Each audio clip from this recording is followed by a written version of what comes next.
So ayun nga guys, tayo ay magluluto ng Mickey gisado na mayroong lechong kawali. So prepare ko na po ang ating mga ingredients. Ayan. May baboy, may ginayat na atay, sibuyas, bawang. So prepare ko na rin po din nilaga kong baboy na ating ililechong kawali. So ayan ang Mickey. Meron tayo diyang bell pepper, sibuyas, bawang, toyo, and oyster sauce, carrots, repolyo. Ayan. I-prepare ko na po siya sa pagluluto natin. So let's go. Painit po tayo ng kawali. Ayan. Medyo hininaan ko na po yung apoy diyan. So nilagyan ko na po siya ng mantika.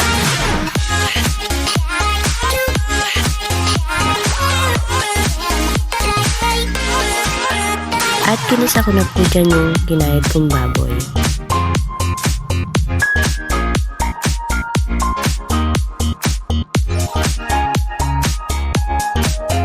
At minekos-mekos ko na po dyan ang aking ginayat na baboy na aking sinasangkot siya.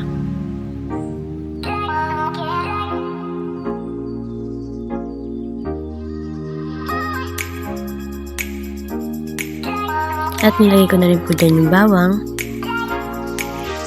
sibuyas, at aking iminekos-mekos na ulit.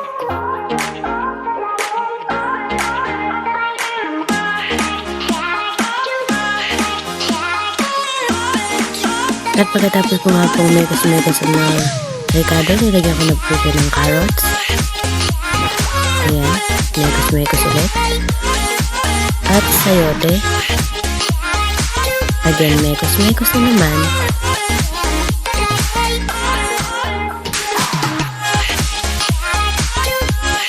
At sabay nilagay ko dyan yung aking atay na ginayat. So, mekos-mekos na naman.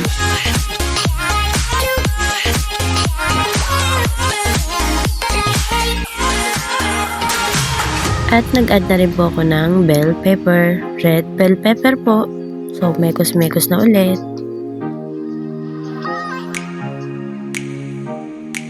Nilagyan ko ng durog na paminta, ginisa mix,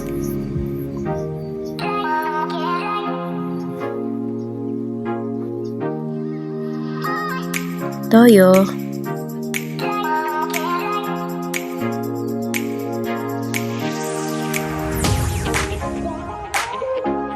at ang ating sabor, seasoning.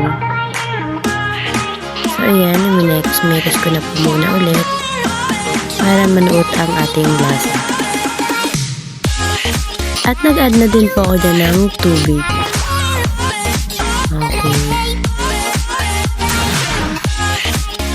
Sunod ay nilagay ko na dyan yung ating Mickey. Ayan.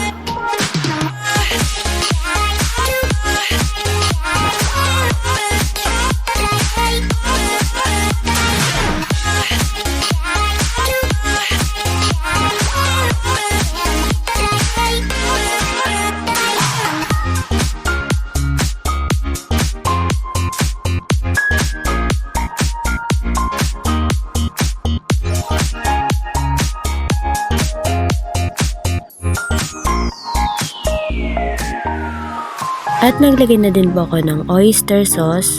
Maliit lang po siya siya. Ayan. At para pandagdag panlasa sa sarap.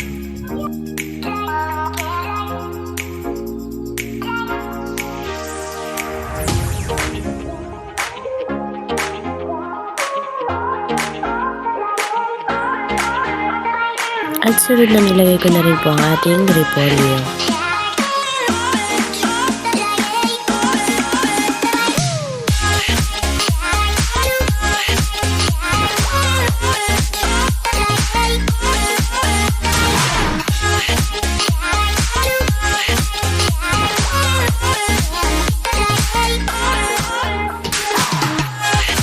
Tuloy lang po ang ating halo. Okay, para po yung nuot ng lasa ng ating pansit ay magtansa o kaya ay magtimbang.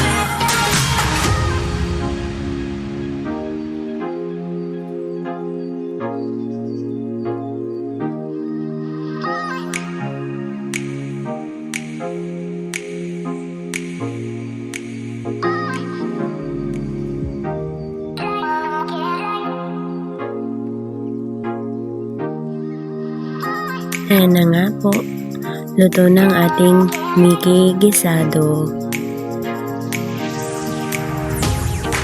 Amoy pa lang, masarap na. Nakakatakam at saka nakakaluto.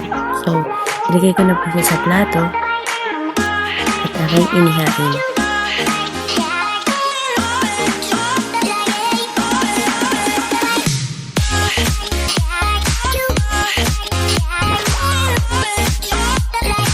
Sunod naman po dyan ay aking pinainit ang aking paglulutuan ng lechong kawali. Ayan.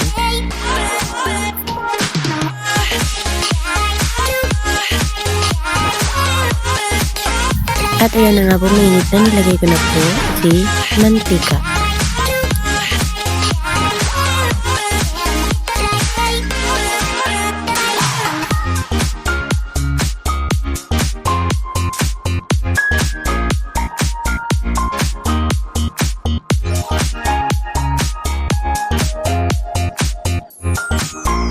At habang nagpapainit po ako ng mantika diyan ay nag-ano na ako ng sausawan yan. Kalamansi na may sili.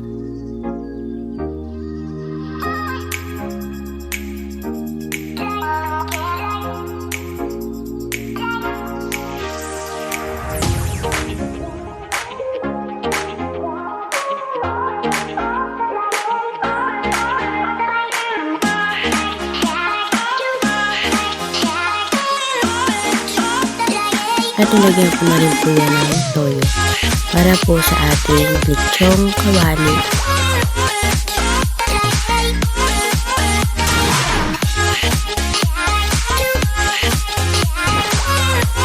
At ayan na nga po, mainit na ating mantika. Ilalagay na natin ang baboy. So ayaw po magpahuha.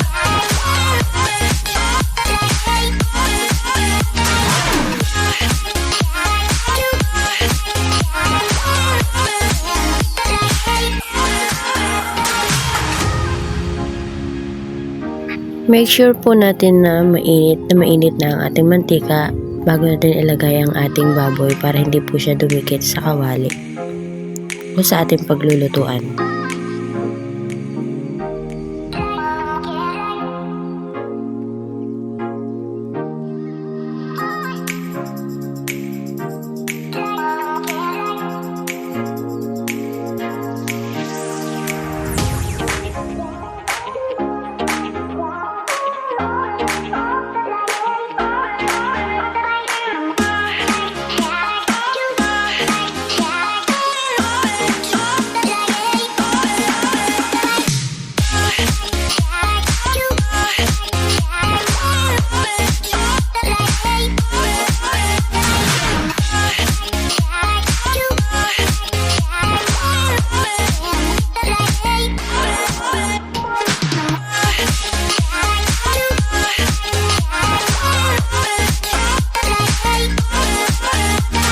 Hinanaan ko nga po dyan yung konti ng apoy kasi baka masulit po yung aking nililitsong kawali.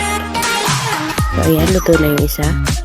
So iniintay ko lang po maluto pa yung isa para ready to cut na.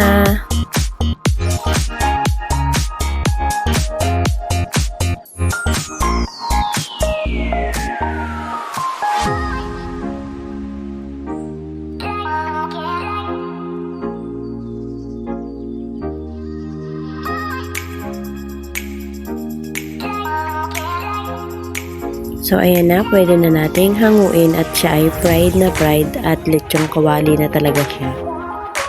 Okay?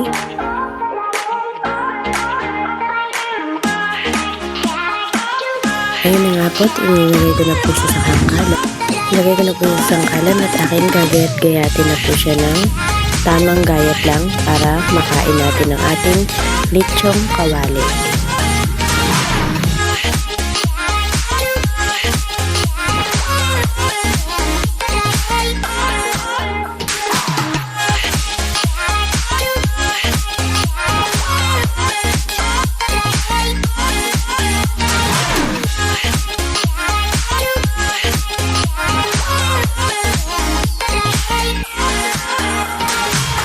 At ayan na nga po, get na.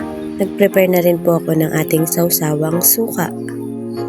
Sobrang anghang po niyan, ang sarap.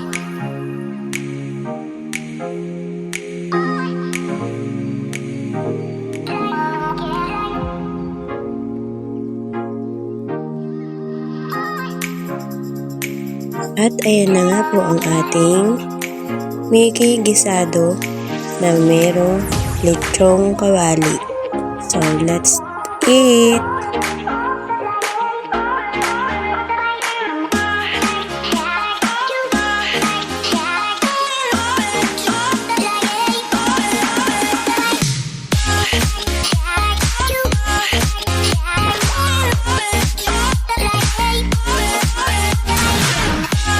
Sana po nagustuhan ninyo ang aking vlog. Thank you so much po. Bye-bye!